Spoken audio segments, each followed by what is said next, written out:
Hi, how's everyone doing today? Today, my speech will be about why video games should be considered a form of art and why they should be held to that certain medium. So, video games have pretty much been a staple in a majority of almost everyone's childhood. And myself personally, I played games from the Sega Genesis all the way up to current gen consoles and even on PC, which also means portable computer. So, the goal for my speech is to explain how and why video games should also be held to a certain standard of high art and why they should be held to that certain medium. So, the first question is what are video games? Video games have been seen as sort of a certain pastime.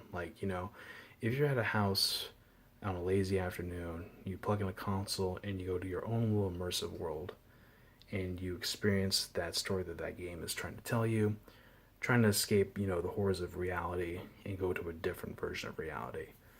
And that's what pretty much people have been seeing video games as, just kind of a virtual escape. And a lot of games, they give you that escape. They give you that immersion, that kind of escape that you need from reality. And a lot of games have changed the genre over time. Games like, the Metal Gear series, the Final Fantasy series, Uncharted series, Kingdom Hearts series, and the list goes on about how they've changed the genre over time. So they're important to people because they see them as a virtual escape. They see them as a way to, to get great storytelling from them. Like, they go to the video games for a good story. And that's why a lot of people play them. And a lot of people play them just to play them, which is also fine as well. But the majority of people play video games just for the artistic style and the visual appealment and the beautiful music that comes from it. So how have video games changed over the last couple decades? Video games such as, the Metal Gear series and the Final Fantasy series, as I described earlier, they've changed over the past couple decades. One example is Final Fantasy VII that came out in 1997 for the PlayStation.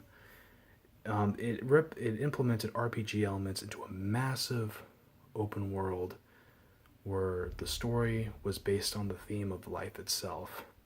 Basically, to protect the planet, never trust corporations. They could be greedy and evil, and just basically live life the best way you see fit.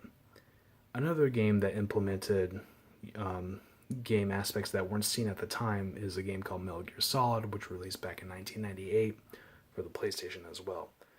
Now, Metal Gear, they implemented cinematic cutscenes to tell an immersive story, to make you feel like you were actually in an action movie of some sorts. And games didn't do that at the time, so it was really new to that certain aspect. So Metal Gear was kind of like one of the very first games to kind of, touch upon cinematic cutscenes in a video game, telling an immersive story, an emotional story at that. And actually, one of my personal experiences was with the Metal Gear series itself. When I played it when I was younger, all the way to when I got older, you got to see the protagonist Solid Snake, and you saw him over the years when they kept releasing sequels. You saw character development, and you literally felt like you were growing with the character to the point where when Metal Gear Solid 4 came out, he was an old man fighting his last mission, and it was a really emotional impact. And you can kind of see games like that can have an emotional toll on the player depending on the story they're telling and how they tell it.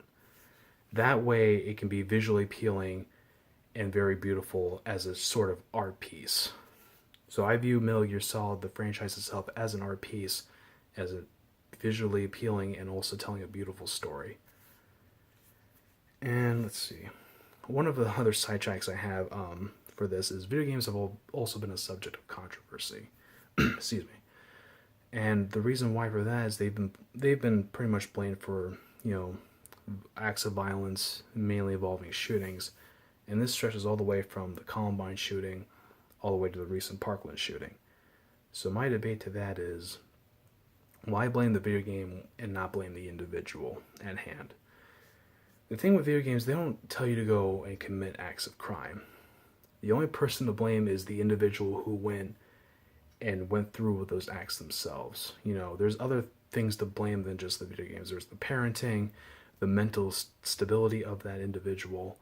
So to kind of blame video games is just kind of a stretch in my opinion, and doesn't really help anyone other than just the media trying to make profit in a way. But that was just that sidetrack. In the games that I mentioned before, they've done more than just graphically upgraded. As I explained before, they've expanded their stories. You know, Final Fantasy is one. Final Fantasy, Metal Gear, and Kingdom Hearts are such examples of branching out their franchises to tell a greater story. And the one other important aspect of these games are the music. The music is just amazing. The scores are composed by, Final Fantasy music is composed by Nobuo Uematsu, and he does a great job conveying each musical piece into each scene that just kind of creates a, symphonic balance in the game. And the reception, a lot of people received it as like, just an emotional impact from all the players. And, it's just emotionally, you get emotionally invested. You get emotionally invested because of the music in certain scenes, and just makes the scene more powerful and emotional. So now the main question I want to ask is, should they be considered works of art? Other than the storytelling and the emotional impacts, games are visually appealing, and they've gotten better through time. You can see from the 90s all the way to the early 2000s, and even to recent times. You've seen games grow from 8-bit to like polygons and models. Like, just developers that have graphically upgraded their games have also been upgrading their story and just the world that they are trying to immerse the player into. And they're well known. There's a lot of well known story based games, as I mentioned. Another one I actually recently played was Red Dead. Red Dead was a visually appealing game, and you did a lot of immersive stuff as a player to make you feel like you're actually doing every little detail someone would do during that time period. So video games overall are artistically beautiful and musically and visually appealing. And video games have been around for so long and grown from 8-bit to polygon to just HD graphic models, and they tell the story that they want to tell and immerse you into a different reality than you can ever imagine. So if you've never really played any video games in your time, or if you have a bad reception towards video games themselves, there's nothing wrong with that. Video games are also always going to be a subject of controversy, I feel, in the times to come. When it comes to just acts of violence, they'll always look to what that person was playing. But if you are ever interested, I recommend probably just getting a story-driven game, and you never know, you may end up liking it. Thank you.